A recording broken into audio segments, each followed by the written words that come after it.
यशोदा माँ ने कहा तू ही मेरा सबसे बढ़िया पुत्र है और तुझसे प्यारा मुझे दुनिया में कुछ भी नहीं है। ये कथा आती है कि पुत्र जो है कभी भी अपनी माता से प्रेम नहीं करते।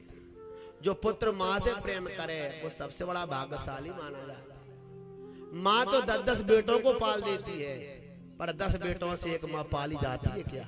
नहीं पाली जाती। एक माँ के 2 बेटे थे, 2 बेटे, दोनों की शादी हो गई, बढ़िया बहुएं आ गई। अब पिताजी पहले ही बैकुंठ चले गए थे, अब बची अकेली माँ, तो क्या करें?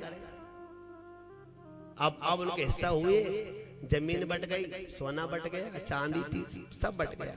अब बटने के बाद अब कौन बची? कौन बची? सब समझदार और माँ बची। माँ कौन लेगा? बोले आदि काट तो नहीं सकते बीच में से,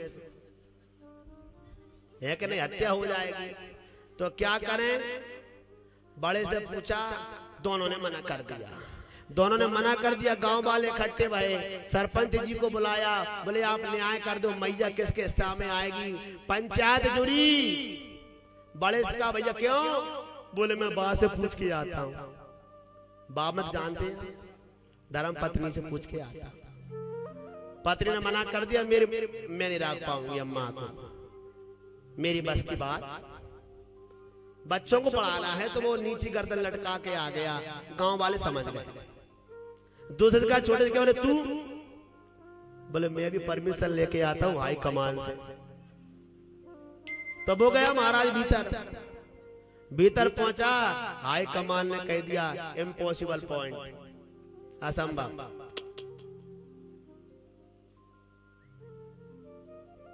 वो भी आ गया।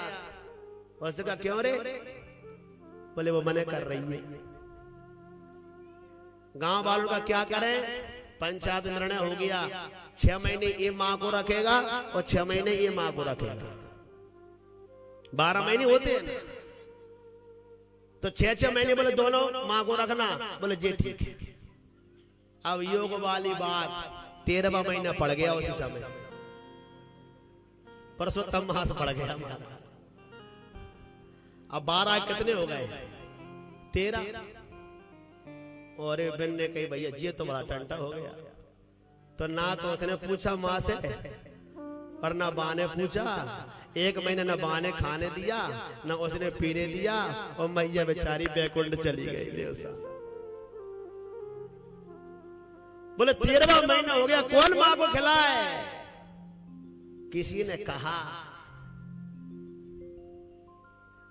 कि माँ की दुआ कभी खाली नहीं जाती, माँ की दुआ कभी खाली नहीं जाती, माँ की बद्दुआ भी कभी टाली नहीं जाती। माँ तो बर्तन मांझ के भर देती है 10 बच्चों का पेट, पर 10 बेटों से मिलकर के एक माँ पाली नहीं जाती, एक माँ पाली नहीं जाती।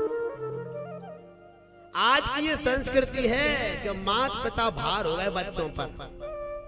इस संस्कृति किसने प्रदान कर दी? जहां श्रवण कुमार हुए, जहां राम हुए, जहां श्री कृष्ण हुए, मां के कहने पर यमराज के यहां से अपने भाइयों को लौटा लाए खुशी के लिए।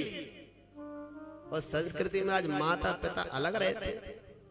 मैंने एक अखबार में पढ़ा, किसी का बच्चा अमेरिका में रहता था, उसकी माँ की हड्डियां मिली। 3 साल बाद जब वो लौट के आया, माँ फ्लैट में ही समाप्त हो गई। संस्कृति को समाप्त नहीं करना चाहिए। जिस देश की संस्कृति नष्ट हो जाती है वहां पर स्थितियां बिगड़ जाती है। सबका कर्तव्य है महाराज माता पिता की सेवा। इसलिए भागवत सुनी जाती है, राम कथा सुनी जाती है, परमात्मा के चरित्र सुने जाते हैं, ज्ञान आ जाए। यशोदा माँ ने कहा बेटा तू मुझे सबसे प्यारा है। आज जब ऐसा कहा माँ ने, इतने में दूध निकला। सुखदेव जी कहते हैं परीक्षित जैसे ही दूध निकला, यशोदा माँ ने भगवान को फेंक दिया और भगवान को फेंका और दूध उठाने चली गई। और जो ही मैया दूध उठाने गई, भगवान ने कल बारे जमा ली। अभी तो मैया कह रही थी कन्हैया मुझे तू प्यारा है, और अब इनको दूध प्यारा हो गया, पूत प्यारा नहीं है। भगवान ने क्या किया, एक पत्थर उठाया, 100 किलो मक्खन रखा था, उस मटके को फोड़ दिया। मैया को क्रोध आया और मां ने आकर कन्हैया को पकड़ लिया और पकड़ करके ऊखल से बांध दिया। पहले ऊखल होते थे जैसे डमरू होता है ना, ऐसे उससे बांध दिया। और जब बांधने लगी ना तो 2 अंगुल रस्सी कम पड़ने लगी। 2 अंगुल कम क्यों पड़ी? 2 अंगुल का व्याख्यान अलग अलग संत करते हैं। 2 अंगुल का अर्थ होता है वेर दृष्टि, 2 दृष्टियां। जब अपना पराय का भाव किसी के अगर अंदर है, उसको कभी भगवान बंधन में नहीं आते। सुनु सट वेद होए मन जाके, श्री रघुवीर हृदय देता।